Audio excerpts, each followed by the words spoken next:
જે કંઈ કરે છે એ ઉપરવાળો કરે છે, જે કંઈ કરશે એ મારા હરિની હાજરી હશે તો થશે.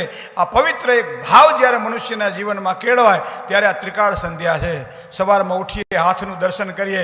કરાગ્રે વસતે લક્ષ્મી, કરમૂલે સરસ્વતી, કરમધ્યેત ગોવિંદ, પ્રભાતે કર દર્શનમ. જેના હાથની અંદર આટલા બધા દેવતાઓ બેઠા હોય એને કોઈ દિવસ આ હાથથી ખોટા કર્મ કર ઈચ્છા થાય? દેવી પર્વતસ્તન મંડલે વિષ્ણુપત્ની નમસ્તુભ્યમ પાદસ્પર્શમ ક્ષમસ્વ. હે મા ધરતી, તારો પર મારો ભાર છે પણ તું ધારણ કરે છે. ધારયતી ધરતી, તું મને ધારણ કરે છે તો માં કોઈ પણ પ્રકારના મારા પાપ હોય તો મને ક્ષમા કરજે. કારણ કે પૃથ્વી ત્વયા ધૃતા લોકા, દરેક દેવતાઓ તારા કણકણમાં નિવાસ કરે છે. માં મારો ભાર તું સહન કરે છે પણ માં હું તારો આભારી છું. આ ભાવ જે છે ને, લાગણી છે, આ એક કૃતજ્ઞતા છે.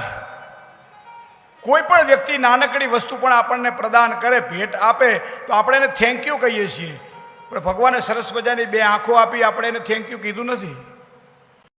અત્યારે ખબર પડી, ઘડપણ આવ્યું ત્યારે કે ઓપરેશનની ઢાંકણીનું ઓપરેશન કરવાનું હોય તો 2-2.5 લાખ રૂપિયા ડૉક્ટર લઈ જાય છે.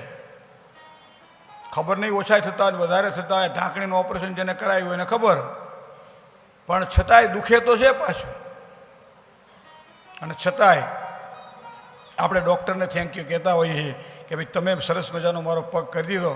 પણ એ જ ઢાંકણી ભગવાને મફતમાં આપી ત્યારે કોઈ દિવસ આપણે એના પ્રત્યે કોઈ સારી ભાવના વ્યક્ત કરી? મંદિરમાં જઈને એને થેન્ક યુ કીધું?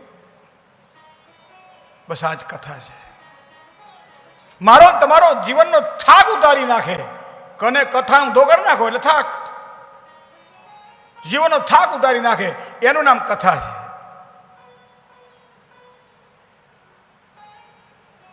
આ જે લાગણી છે, કોઈ પણ મારું કર્મ કરેલું હોય જે પાપ સ્વરૂપે કદાચ મને પીડા આપે, એ પહેલાં જો એને બાળીને ખાક કરી નાખો.